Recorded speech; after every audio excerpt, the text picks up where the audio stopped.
My husband hired a hitman to get rid of me and take all my money.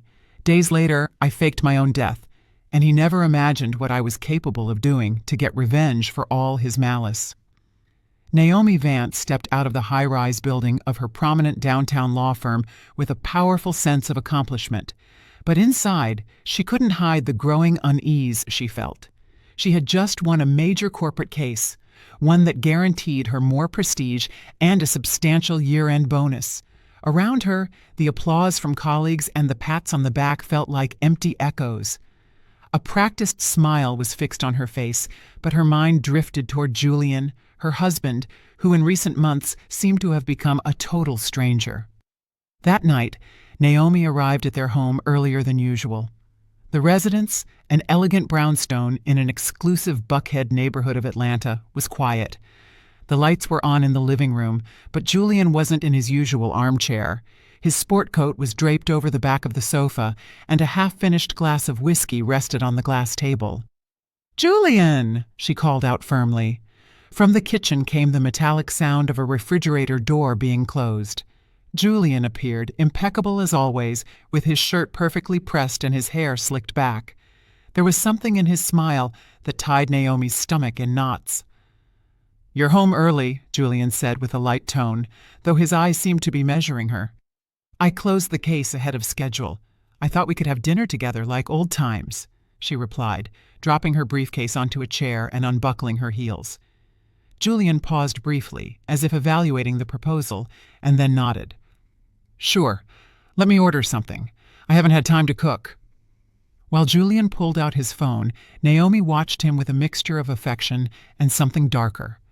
The distant expression he had recently adopted unsettled her. The small lies she had detected in his words and his constant absence had begun to erode the trust that was once the pillar of their marriage.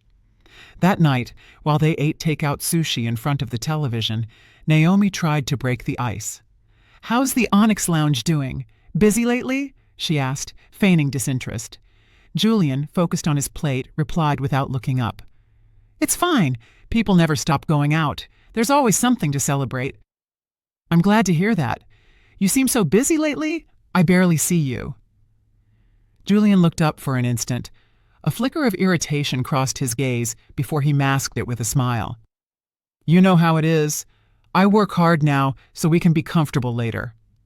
Naomi nodded, but her mind wasn't convinced. Dinner ended in an awkward silence. When Julian retreated to the bedroom, she stayed in the living room with her laptop, supposedly checking emails. Curiosity pushed her to look at Julian's phone, which he had carelessly left on the table. She knew the passcode. There was a time when they shared everything without reservation. Naomi quickly opened the phone and navigated through recent messages. One, in particular, captured her attention. An exchange with someone saved as P.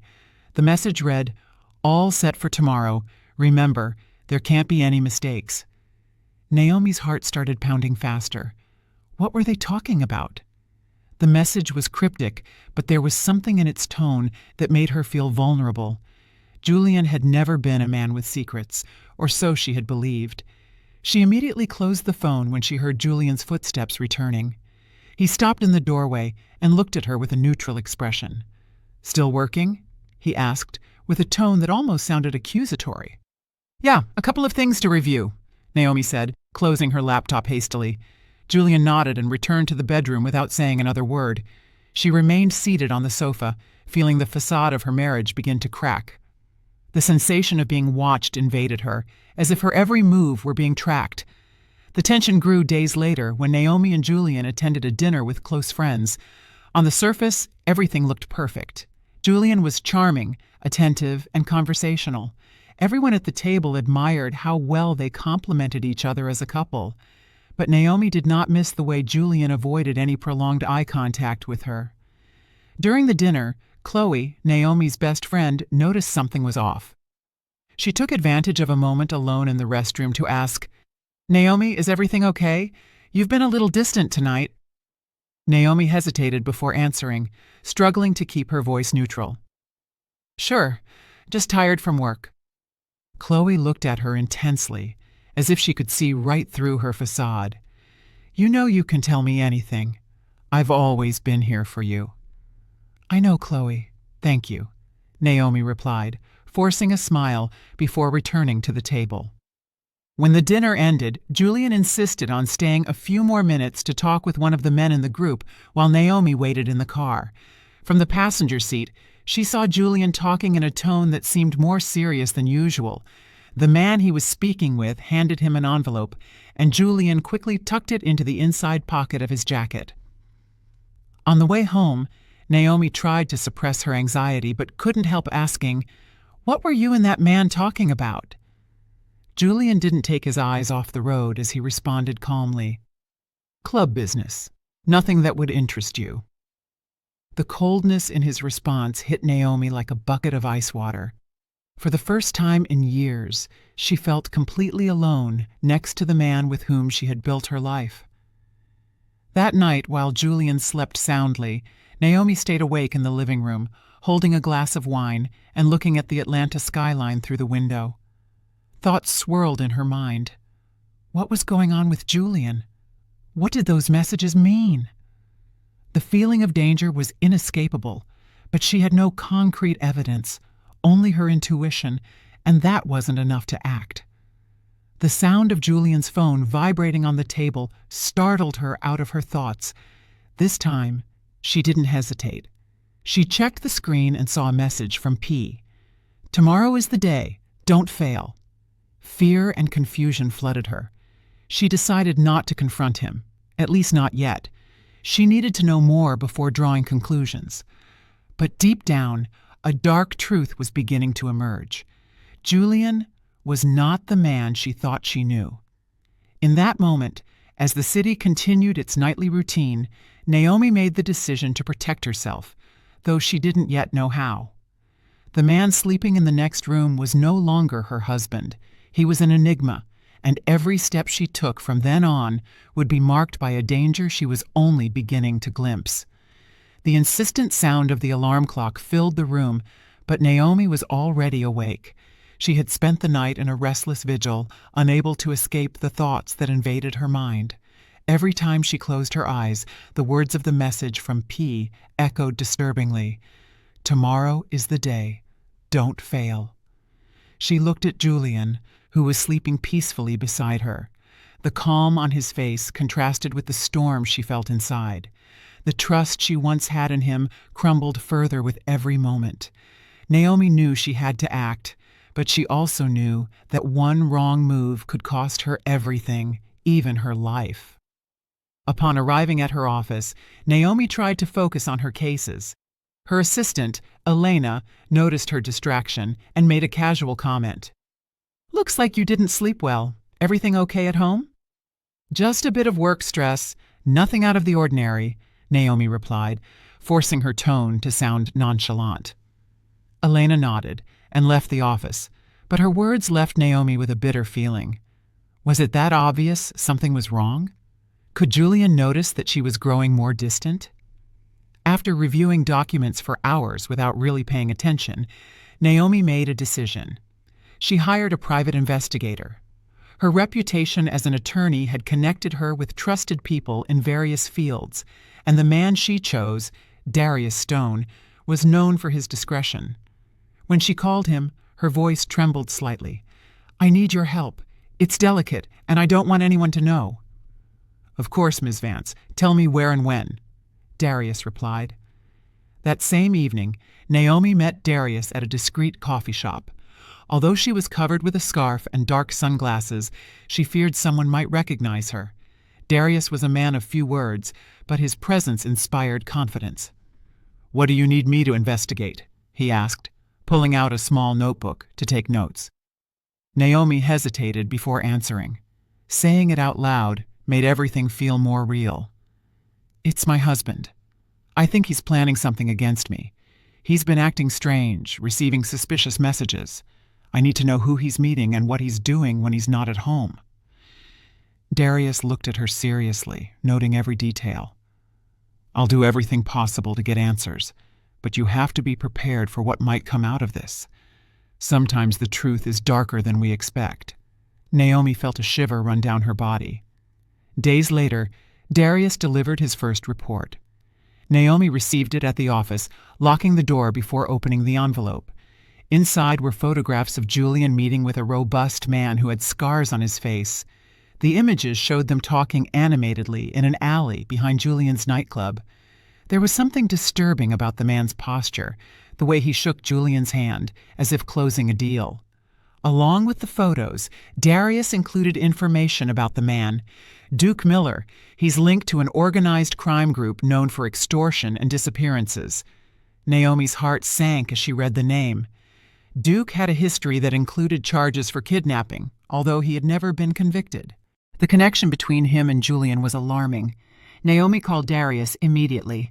Her voice trembled as she asked, "Why would my husband be meeting with someone like him?" "I don't know yet, but there's something else you should know," Darius replied cautiously. "I intercepted another conversation between them. They talked about the plan. They didn't mention specifics, but it's clear they are organizing something, and it doesn't sound legal." Naomi's blood ran cold hearing those words. For years she had dealt with criminals in her work, but she never imagined something like this would reach her own home. The image of Julian as the kind, trustworthy man she had married began to completely crumble. That night, Naomi attempted to confront Julian. She couldn't hide her discomfort any longer. During dinner, she watched him intently, searching for any sign of guilt. Julian, as if noticing her inquisitive gaze, raised an eyebrow and smiled. "What's wrong?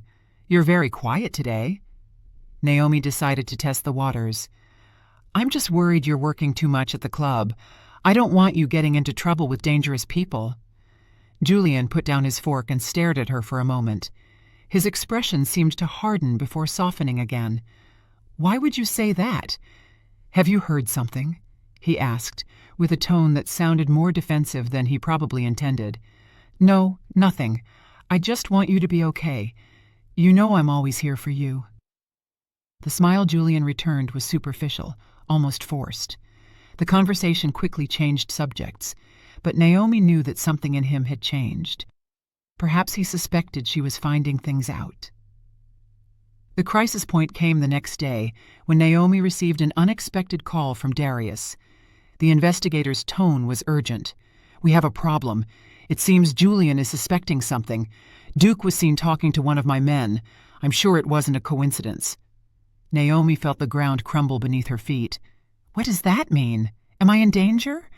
"I'm not sure, but if Julian is aware that you're investigating him, he could speed up his plan. You need to be very careful, Naomi. I think you should consider involving the police." The advice resonated in her mind for hours. As the days passed, the tension in her home became unbearable. Julian was more attentive, almost as if trying to distract her.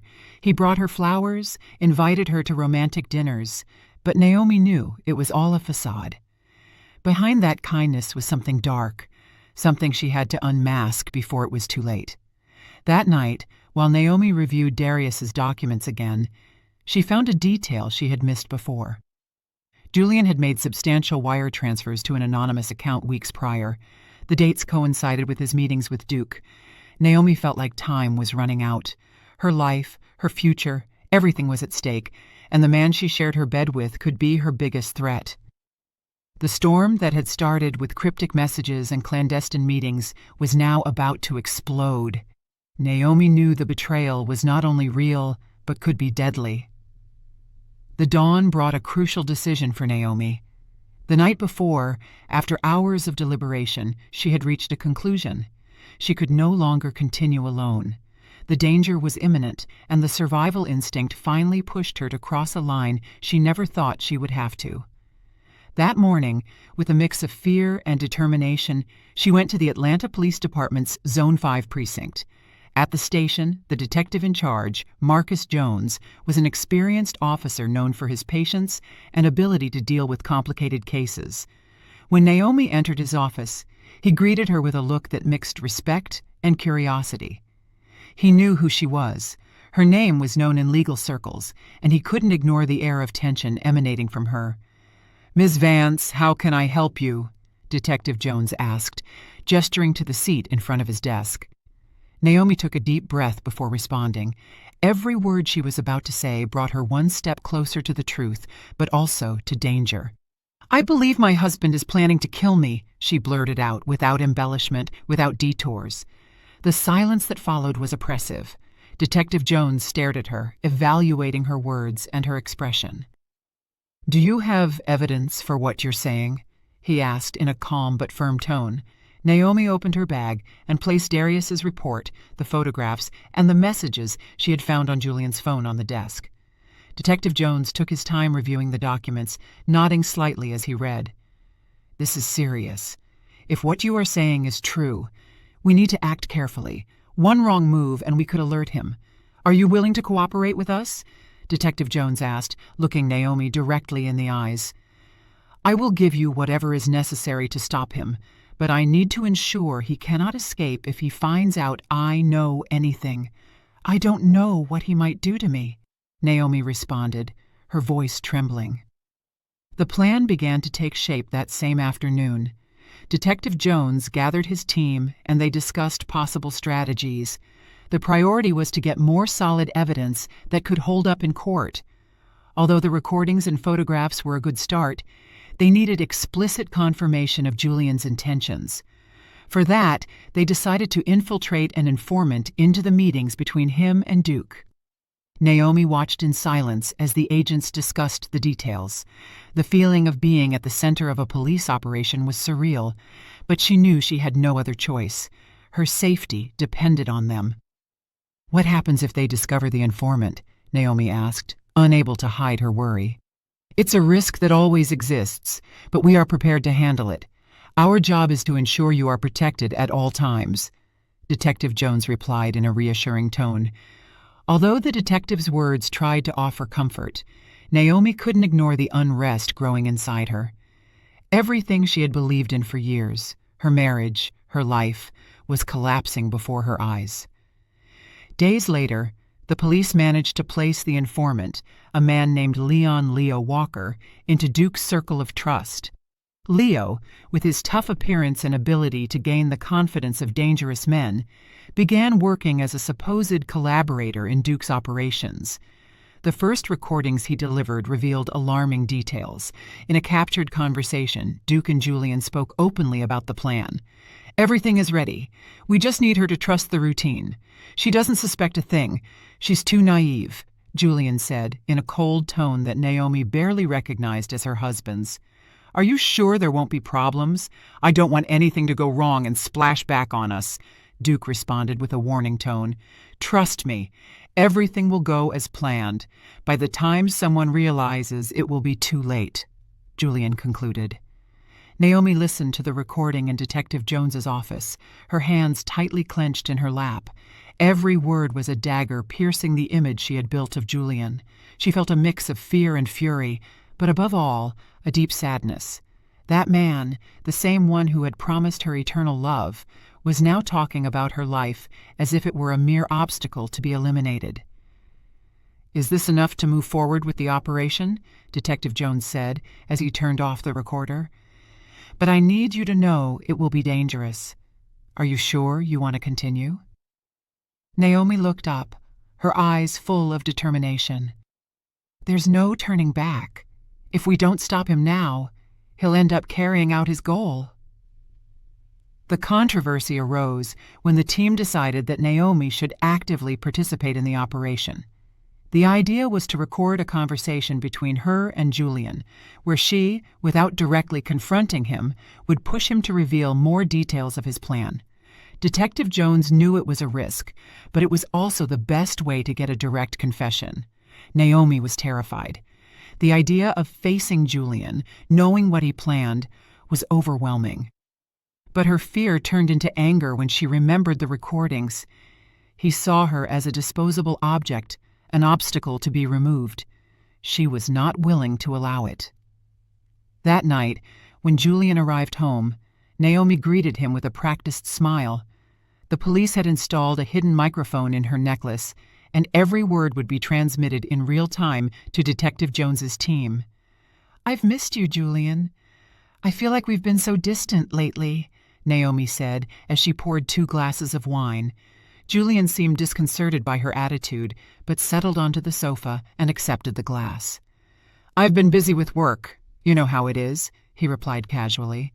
"Sometimes I wonder if it's all worth it. So much effort, so many hours away from each other. I just want us to be okay, like before." Julian looked at her with a mixture of caution and something darker. For a few seconds, silence filled the room. "We are fine, Naomi. You don't have anything to worry about," he finally said, though his tone lacked warmth. Naomi felt her heart pound, but she forced herself to maintain composure.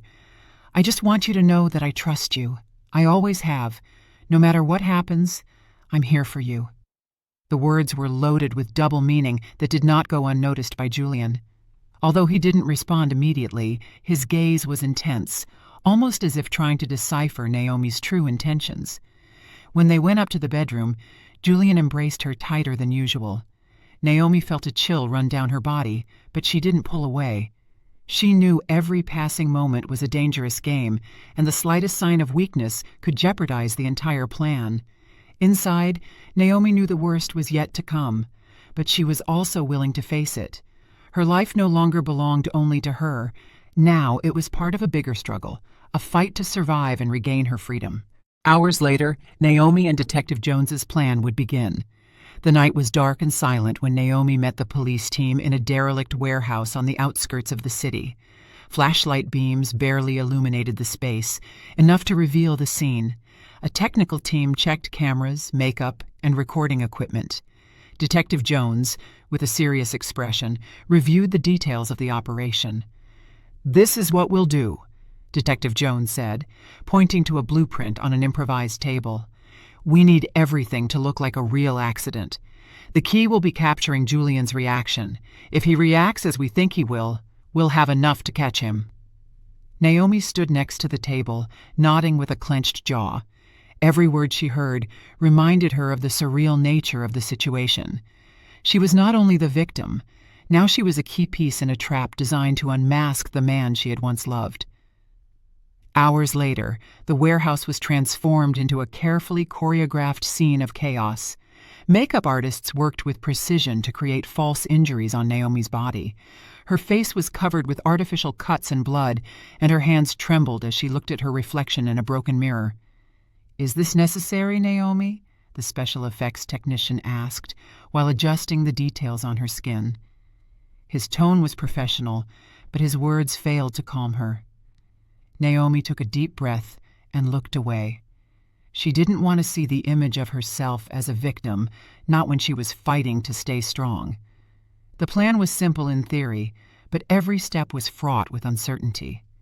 The operation would take place on a less traveled road near the city. The police would simulate a car accident in which Naomi would be the only one involved.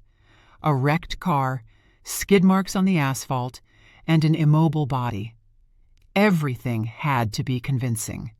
The team moved with precision, installing hidden cameras nearby. Naomi was lying on the ground, covered by a sheet, while technicians checked the final details. Detective Jones knelt beside her and spoke in a low voice. "You're sure about this, right? We can still stop." "There is no other option. This has to work," Naomi replied, although her voice trembled slightly. Detective Jones nodded and stood up. Naomi closed her eyes and tried to calm her breathing. She could hear the sounds of cars in the distance and the murmur of the team working. Every second felt like an eternity. When everything was ready, Detective Jones made an anonymous call to the nightclub where Julian worked. The message was clear. Naomi had been in an accident and was in critical condition. Julian's reaction would be the key. If he truly was involved in a plot against her, his response would betray him. From a nearby van, the police team monitored the cameras. Naomi, still immobile on the ground, had a small hidden microphone that would capture any words spoken near her. Detective Jones watched the screens with a frown, awaiting Julian's arrival. When Julian arrived, his car braked abruptly in the middle of the road. He rushed out, but instead of running toward the supposed accident, he stood a few feet away, observing. The expression on his face was hard to read. There was no desperation or genuine concern, only a cold calm. "So, I didn't have to lift a finger after all," he muttered to himself, but his voice was picked up by the microphones. The team in the van held their breath. Julian slowly approached Naomi's body, his steps echoing in the night. "I guess it's too late now," he said, with a twisted smile. His words were like a knife cutting the air. Then he pulled out his phone and dialed a number. "P, everything is done. It wasn't how we planned, but it turned out better. Now it's just a matter of time before things calm down and we can move forward." In the van, Detective Jones signaled the agents. It was enough. The audio and video recordings confirmed what they had suspected all along. Julian not only showed no remorse, but seemed to be celebrating. The agents moved quickly, surrounding Julian before he could react. He tried to resist, but was easily restrained. Naomi, still on the ground, slowly opened her eyes and sat up with the help of an officer. Her body trembled, not from the night air, but from the intensity of the moment. Julian looked at her in disbelief as he was handcuffed. This is a trap! You can't do this to me!" he yelled, his voice full of rage. Naomi approached slowly, keeping her gaze fixed on him. There were tears in her eyes, but also a strength Julian had never seen before. "You did this to yourself, Julian. I just made sure justice was served." Julian's figure disappeared into the darkness with the police. Naomi stood next to the fake accident scene. Detective Jones approached her and placed a hand on her shoulder. "You did the right thing. This won't be easy, but you're safe now." Naomi nodded, although she wasn't sure if those words were true. She had won a battle, but the price she had paid was higher than she could bear in that moment. She looked at the wrecked car and the cameras, wondering if she could ever recover the life she had lost. As the operation came to an end, an officer approached with a phone in hand. "Naomi, there's something you should hear." It was a voicemail left by Duke. His tone was mocking, almost as if he knew they were recording him. "You think it's over, but this is nothing more than the beginning. Julian wasn't alone, and neither will you be." The message left everyone silent. Detective Jones frowned and looked at Naomi. "This isn't over. We'll have to be prepared for what's coming." Naomi looked into the distance, sensing that her struggle was just beginning. The shadows surrounding Julian were deeper than she had imagined, and now she knew her life would never be the same. Hours later, the tension in the interrogation room was palpable. Julian was sitting on the other side of the table, handcuffed and staring at the floor. His expression alternated between contained rage and cold indifference. Behind the two-way mirror, Naomi watched the scene next to Detective Jones. Although she knew she was safe, Julian's presence a few feet away filled her with a visceral fear she struggled to control. "We need him to talk, but it won't be easy," Detective Jones murmured, crossing his arms as he studied Julian through the glass. "He's smart and knows anything he says can be used against him. I know him. He'll play the innocent man, the betrayed husband. But we know what he is," Naomi replied with a firmness that concealed the storm inside her. Detective Jones nodded before entering the room, leaving Naomi behind the glass. She knew this moment would be decisive, but that didn't make it any easier. Her hands trembled slightly as she clenched her fists, trying to control the mix of emotions threatening to overwhelm her. Inside the room, Detective Jones placed a recorder on the table and sat in front of Julian. "So, Julian, do you want to explain why you were celebrating your wife's death instead of worrying about her?" Julian slowly looked up with a smile that didn't reach his eyes. "I don't know what you're talking about. I was called, told she'd had an accident, and when I arrived, to my surprise, everything was a staged show. You should be questioning her, not me. We have recordings, Julian. Messages, bank transfers. Everything points to you planning to eliminate Naomi, and you weren't alone. We want the names of your accomplices." Julian leaned forward, his voice low and laced with venom. "Circumstantial evidence, nothing a good lawyer can't dismantle. And as for my accomplices, I don't know what you're talking about. Maybe you should look among the people Naomi trusts. Maybe she's not as innocent as she wants you to believe." Detective Jones remained calm, but behind the glass, Naomi felt her heart pound fiercely. Julian's manipulation was calculated, and his ability to spin the narrative was terrifying. For an instant, she remembered why she had fallen for him. His charisma, his confidence. Now those same qualities were what made him so dangerous. Later, in a separate room, Naomi sat in front of Detective Jones and the investigation team. On the table was a detailed report with Julian's recordings and his financial history. Each page was a reminder of how she had lived with a man who had betrayed her in the deepest ways. Duke is our priority now. We know he was involved in the plan, but that voicemail he left implies there are more people in play. This could be bigger than we think, Detective Jones said, pointing to the notes in the report. What does that mean for me? Isn't catching Julian enough? Naomi asked, her voice laden with fatigue. Julian is just one piece. If Duke has more allies, they might try something against you. We need to guarantee your safety while we continue investigating. Naomi nodded, although the idea of living under constant surveillance made her feel even more trapped. She had dreamed of the moment Julian would be arrested, thinking it would be the end of her nightmare. But now she realized it was just the beginning. That night, in the solitude of a safe room provided by the police, Naomi tried to process everything that was happening. The walls were cold and devoid of any decoration, an overwhelming contrast to the home she had shared with Julian. She sat on the edge of the bed, holding her phone in her hands. She decided to call Chloe, her best friend.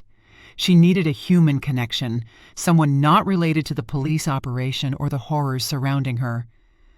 Chloe, it's me, her voice trembling slightly.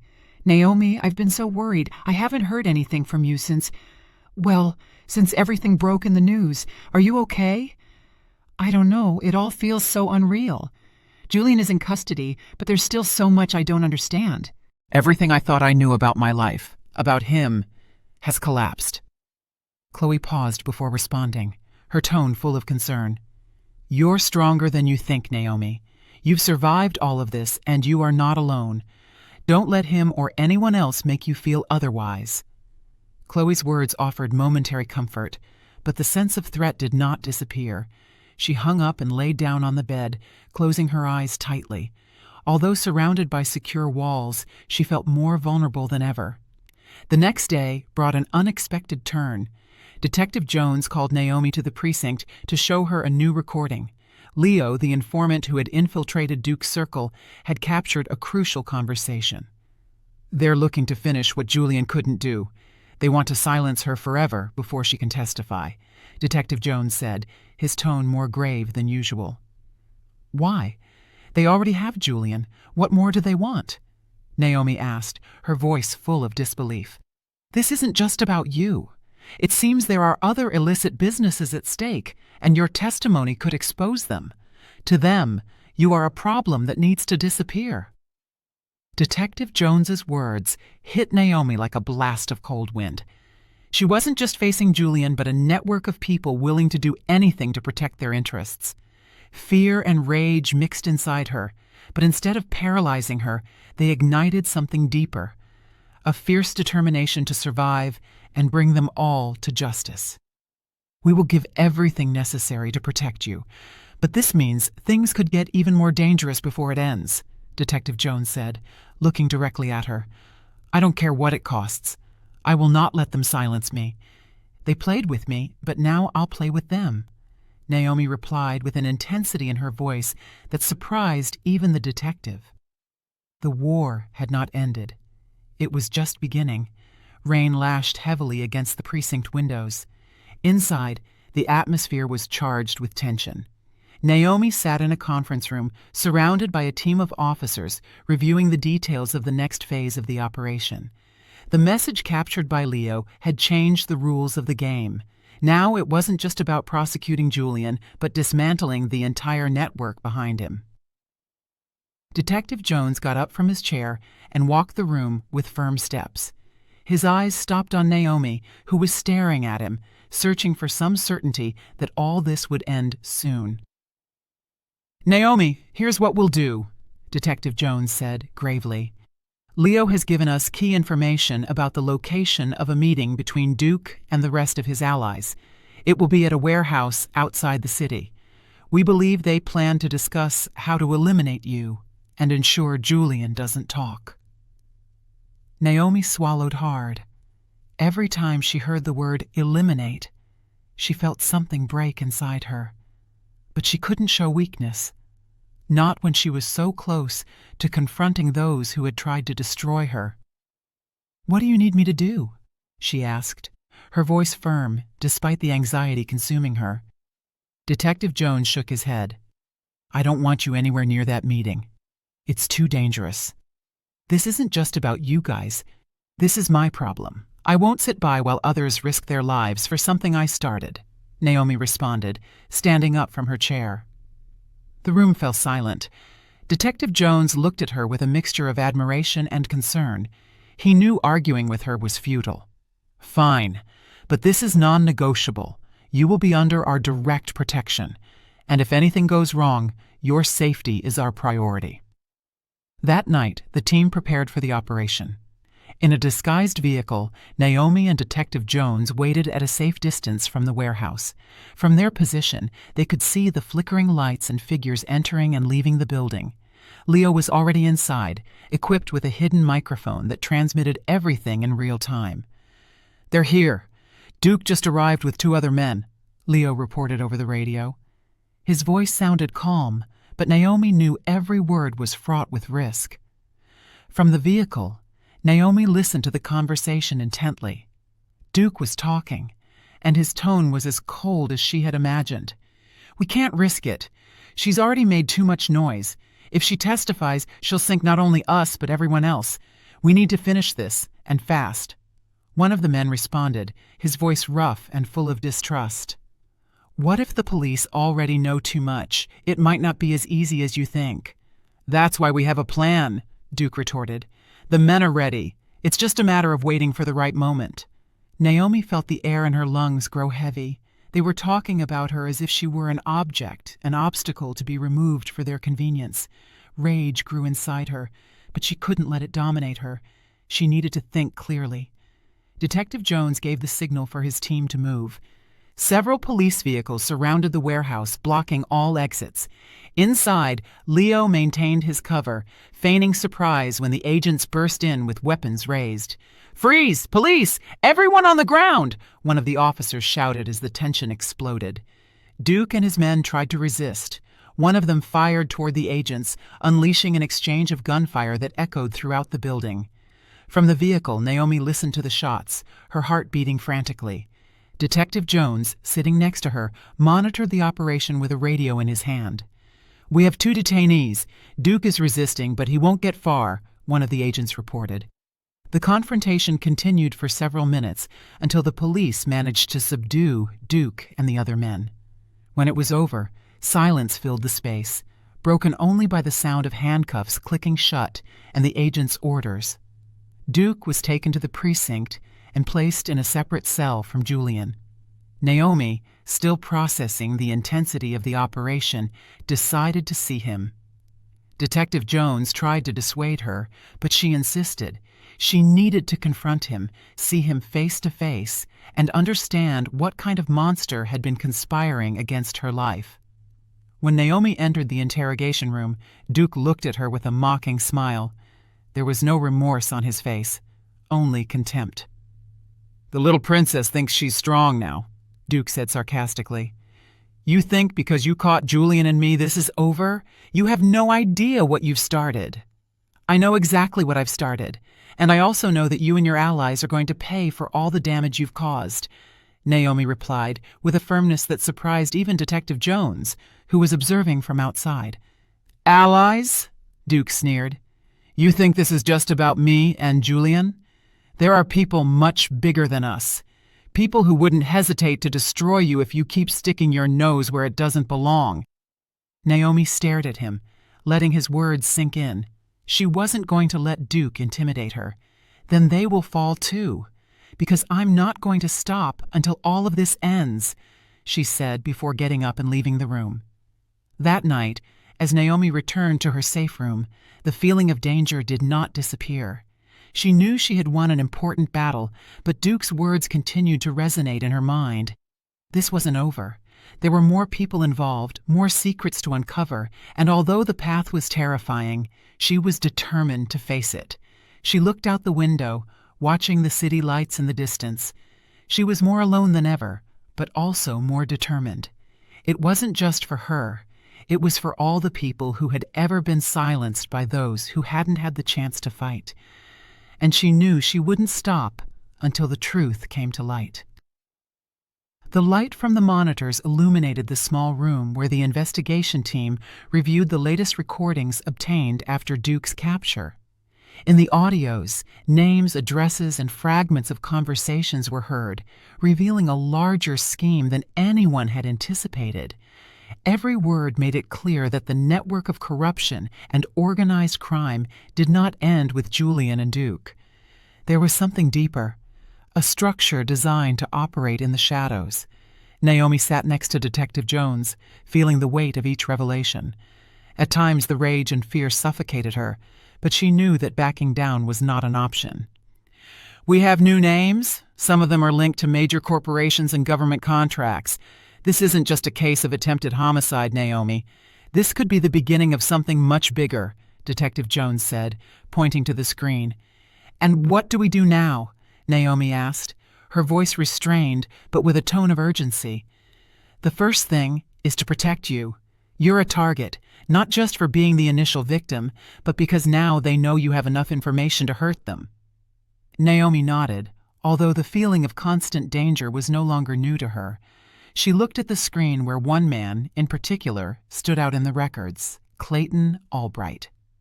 The image of the man with his neat face and elegant demeanor hit her like lightning. Albright was not only an influential businessman with political connections, he was her stepfather.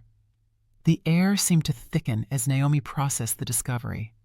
Her relationship with Albright had always been distant, marked by his cold and controlling attitude, but she never imagined he could be involved in something like this.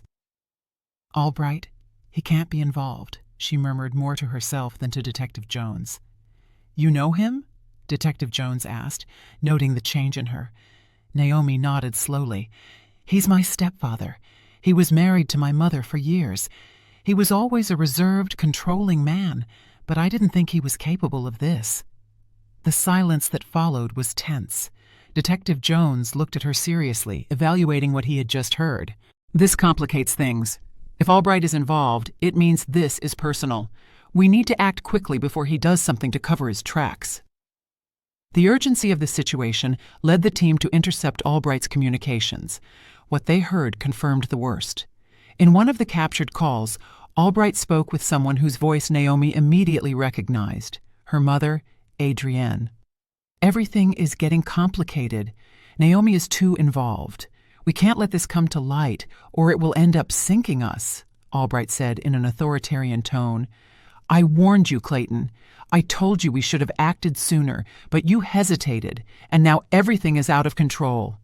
Her mother responded with a coldness that Naomi found chilling. Naomi felt the ground under her feet begin to crumble.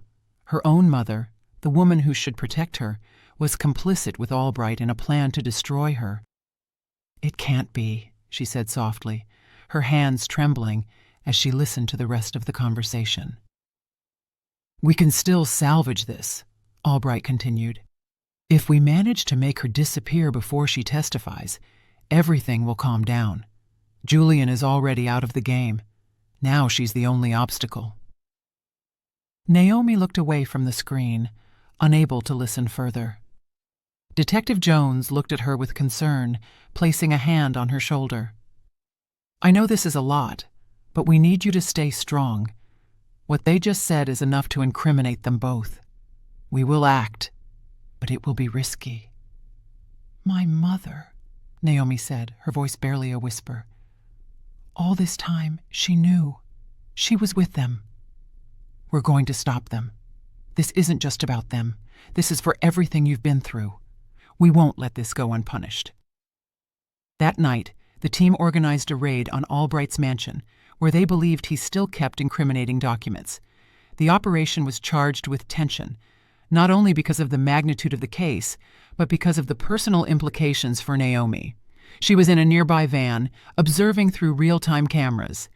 When the agents broke into the property, they found Albright and her mother in a heated discussion.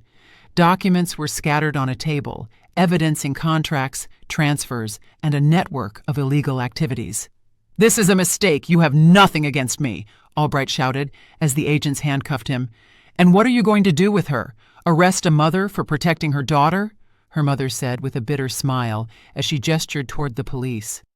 From the van, Naomi watched the heartbreaking scene. Detective Jones approached and asked if she wanted to go in, but she shook her head. "I can't see her now. I can't face her." Hours later, at the precinct, Albright and her mother were placed in separate cells. Naomi, though emotionally exhausted, decided to confront her mother.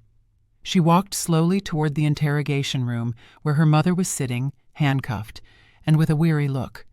"Why?" Naomi asked, her voice breaking. Her mother looked up, her eyes showing a mixture of sadness and coldness. "I did what I had to do. Clayton promised me we would be safe, that you would be safe. I never imagined it would go this far." "Safe? You wanted to destroy me," Naomi responded, her words full of rage. "You don't understand. You can't understand. Everything I did was for us. But you became a problem, Naomi. You left no other option."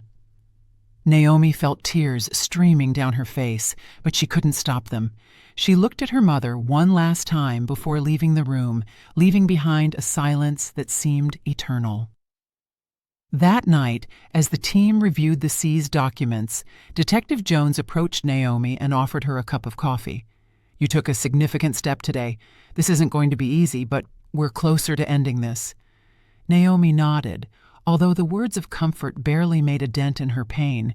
She had lost her mother, not just physically, but emotionally. The enemy had not only been in the shadows, it had also been in her own home.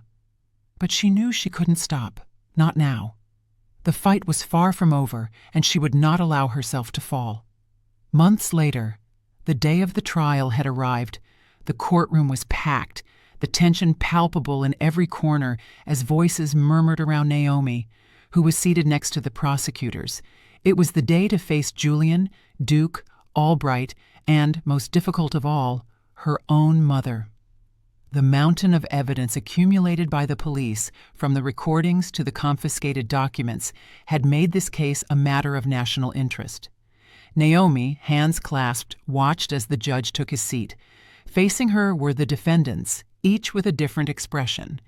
Julian avoided her gaze, Duke wore a mocking smile, and Albright maintained an expression of false serenity. Her mother, Adrienne, on the other hand, looked like a ghost of her former self, with dull eyes and her head bowed. The lead prosecutor opened the case forcefully, presenting a detailed summary of the crimes: conspiracy to commit murder, corruption, money laundering, and manipulation of contracts. Each word struck Naomi's heart with the force of a hammer, but she remained firm. It was her moment to regain control of her life. During the trial, the recordings of Julian and Duke were played before the court. The voices of both men, meticulously planning how to get rid of Naomi, resonated in the room. Julian kept his eyes downcast, while Duke seemed to enjoy the attention. Then, it was the turn of the evidence linking Albright to the corruption network. The bank transfers and illegal contracts spoke for themselves. When it was her mother's turn, Naomi felt the air grow heavier. The prosecutor presented the telephone conversations that incriminated her, showing how she had actively collaborated with Albright. Her mother did not deny anything. When the judge gave her the opportunity to speak, she looked up at Naomi, but her words did not seek absolution. "I made mistakes, but they were out of desperation. I never wanted this to end this way.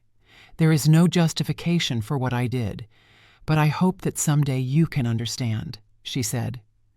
Her mother's words, although laden with regret, could not erase the pain she had caused. After weeks of hearings, the day of sentencing arrived. The judge, in a solemn tone, began reading the convictions. Julian Vance, for conspiracy to commit murder and money laundering, is hereby sentenced to 20 years in federal prison without the possibility of parole. Julian barely reacted, his face hardened by defeat.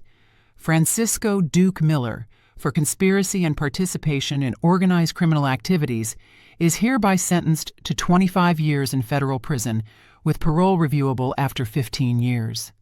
Duke merely shrugged, as if the weight of the sentence didn't matter to him. Clayton Albright, for corruption, conspiracy to commit murder, and manipulation of government contracts, is hereby sentenced to 30 years in federal prison without the possibility of parole. Albright maintained his composure, but the tension in his jaw betrayed his contained rage. The judge paused before reading the last sentence. Adrienne Albright, for conspiracy to commit murder and cover-up, is hereby sentenced to 10 years in federal prison, with the possibility of parole after serving half the sentence. Naomi felt a mixture of relief and sadness. She knew her mother would no longer be part of her life, but she also knew she had done the right thing by testifying against her. When it was all over, Naomi left the courthouse surrounded by reporters and cameras. Questions poured in from all directions, but she said nothing. She walked silently toward the waiting car, accompanied by Detective Jones, who had become an invaluable support throughout the entire process. "How do you feel?"